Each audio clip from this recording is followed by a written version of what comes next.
Ketika kita istighfar itu masih butuh istighfar yang lain.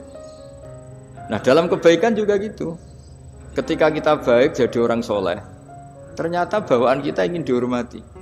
Dulu sebelum kita soleh itu ya kalau di majelis di belakang nggak tersinggung, nggak diperlakukan khusus, nggak tersinggung. Tapi setelah kita soleh, setelah kita kiai, setelah kita dosen, setelah kita rektor, kalau nggak duduk di depan tuh kayak nggak diregani. Itu ya termasuk mental-mental yang kurang baik kalau dalam ilmu tasawuf. Justru setelah kita terpelajar, malah permintaannya aneh-aneh.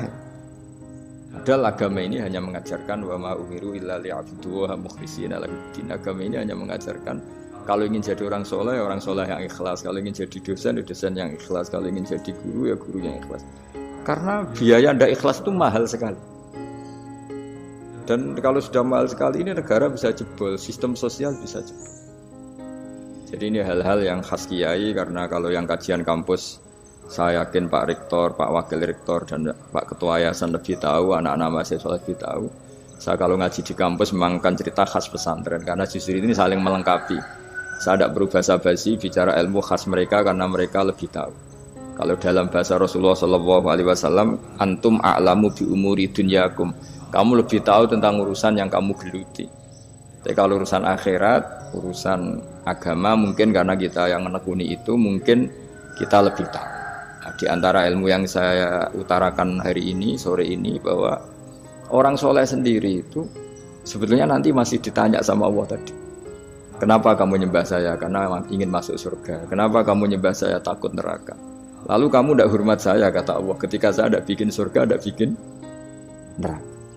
Akhirnya mereka sadar bahwa ibadah itu harus murni karena Allah Subhanahu wa ta'ala. Bukan karena takut masuk neraka, juga bukan karena ingin masuk surga. Ya sama seperti kita mencintai anak kita, yaitu sebagai karena anak kita. Jangan karena anak kita ranking 1, anak kita kumplot. Lalu terus kita membiarkan anak kita saat ada naik kelas. Toh tetap anak kita. Saya mencintai suami saya karena dosen penghasilannya banyak. Lalu suatu saat kalau ada masalah di PHK atau ada masalah terus tidak suami kan. Makanya di sini agama itu sangat menyarankan kesejatian. Jadi dia suami kita, dia anak kita. Apapun kondisinya.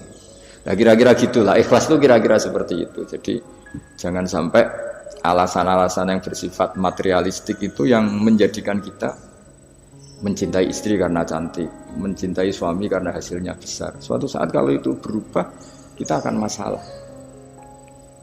Di sini agama menyarankan ikhlas. Makanya semua kitab di khazanah kita dimulai bab niat. Bab niat itu begini. Sehingga ada seorang yang tanya, kenapa ahli surga masuk surga selamanya? Padahal amalnya paling banter 80 tahun. Tetapi kenapa ahli neraka akhirnya masuk neraka sampai selamanya? Padahal kalaupun dia bejat hanya 80 tahun. Itu dijawab oleh ulama-ulama.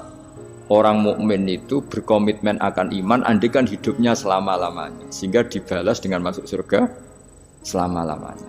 Sementara orang yang fasik yang berbuat hanya mengumbar nafsu, bayangan dia kalaupun hidup 1000 tahun ya akan begitu terus. Dan dia ketika mati dengan status dia berencana andaikan sehat maksiat terus. Karena punya rencana seperti itu diganjar neraka yang selamanya. Maka saya mohon niat ini juga yang harus mengilhami para rektor, para dosen. Andai kan sudah ada jabat pun tetap berkomitmen pada institusinya, pada yayasannya. Jangan kalau jabat serius, sekali tidak jabat malah ganggu. Itu nggak boleh. Harus. Saya sendiri juga gitu. Saya populer apa enggak, saya keren apa enggak, saya akan berkomitmen tetap mengkhidmati agama ini. Nah, dengan seperti itu berarti sudah biniyatin sholihatin, punya niat yang